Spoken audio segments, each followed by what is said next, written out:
تو یہاں بیٹھ آرام کر، میں دوا بھیجتی ہوں۔ نہیں نہیں بڑی سرکار، میں ٹھیک ہوں، آپ پریشان نہ ہو، میں بس جاتی ہوں، اماں انتظار کر رہی ہوں گی میرا۔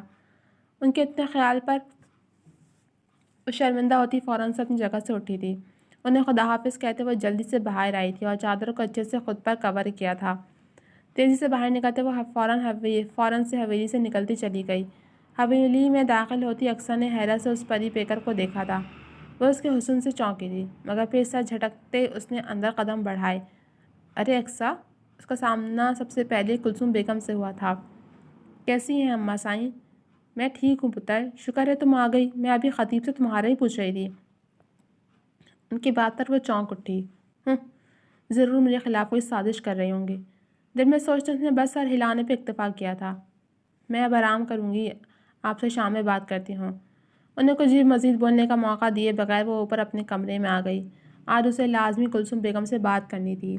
خطیب سے پہلے اسے انہیں راضی کرنا تھا ہر حال میں۔ اسے اب بس شام کا انتظار تھا۔ خطیب نہ جانے کہاں تھا، وہ اسے نظر نہیں آیا تھا۔ سر جھٹکتے وہ بستر پر لیٹتے آنکھیں موند گئی۔ آپا کیا ہوا ہے؟ کچھ اداس لگ رہی ہو۔ کشف کی آواز پر اس نے سر اٹھا کر اسے دیکھا اور نام میں سر ہلا دیا۔ نہیں تو ایسی تو کوئی بات نہیں ہے۔ آپا کیا وہاں مزہ نہیں آیا تمہیں؟ مزہ کیسا کشف؟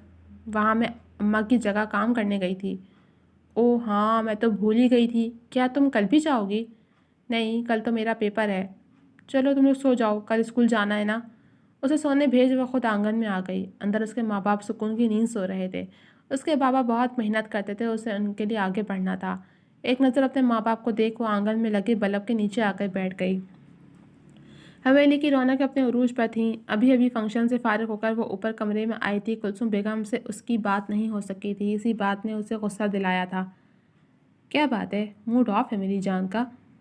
اقصیٰ کو پیچھے سے اپنے حساب میں لیتے خطیب نے اپنی تھوڑی اسے کندھے پہ رکھی تھی۔ نہیں، بس میں تھک گئی ہوں، سونا چاہتی ہوں۔ خطیب کے ہاتھ اپنے گرد سے ہٹاتے وہ اپنی جویلری سمیٹنے لگی۔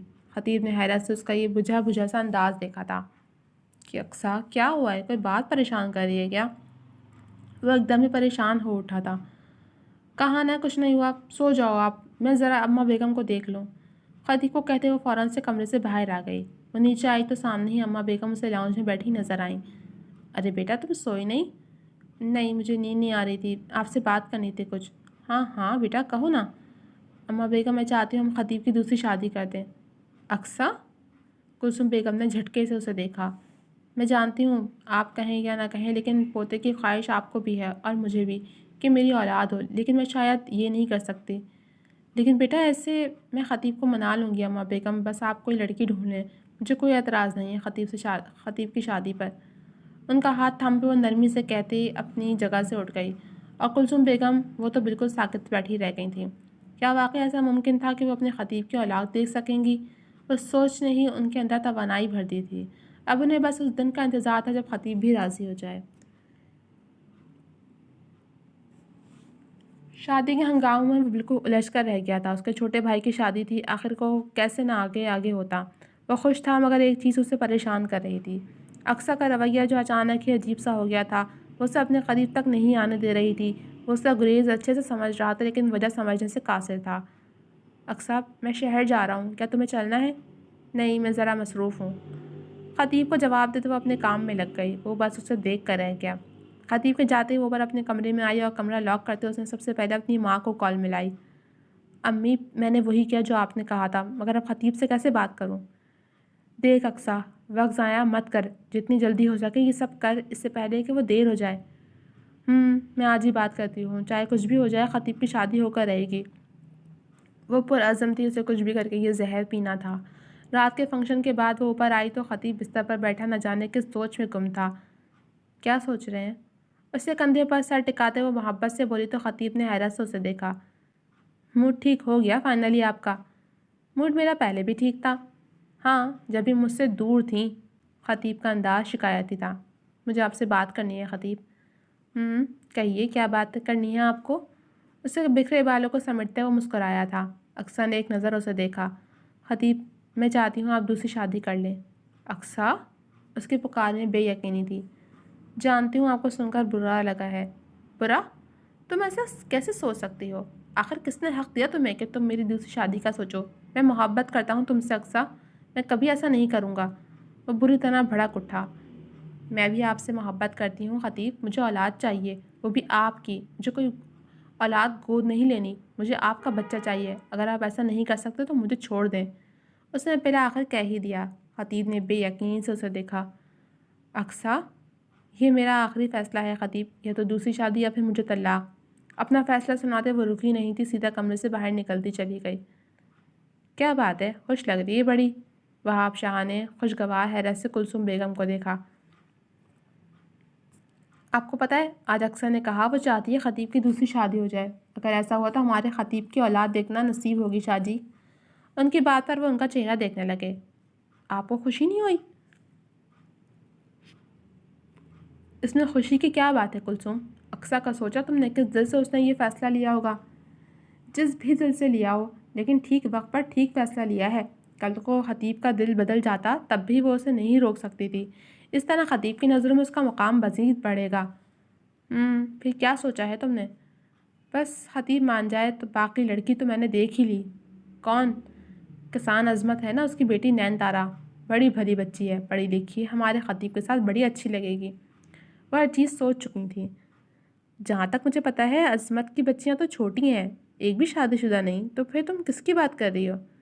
ارے شادی شدہ سے تھوڑی نا میں خطیب کی شادی کروں گی، غیر شادی شدہ ہے نین تارا۔ بس میں نے سوچ لیا ہے، خطیب کے مانتے ہی میں نے جانا ہے عظمت کے گھر۔ ان کی خوشی ناقابل بیان تھی۔ وہاب شاہ اس وقت کچھ بھی بول کر اس کا موڈ خراب نہیں کرنا چاہتے تھے، اس لیے چپ ہو گئے، لیکن انہوں نے سوچ لیا تھا کہ وہ خطیب شاہ سے کل خود بات کریں گے، چاہے کچھ بھی ہو جائے۔ انہوں نے پہلی بار اپنی بیوی کو اتنا خوش دیکھا تھا، اگر خطیب کی شادی انہیں خوشی دے رہی تھی تو اسے یہ لازمی کرنا تھا ہر حال میں۔ جی تو جناب، اب تک صرف اتنا ہی۔ کیسی لگی آپ کو یہ ایپیسوڈ؟ کمنٹ سیکشن میں اپنی رائے کا اظہار ضرور کیجیے گا۔ جلد ملوں گی آپ سے اگلے ایپیسوڈ کے ساتھ، تب تک کے لیے اجازت دیجیے۔ اللہ حافظ۔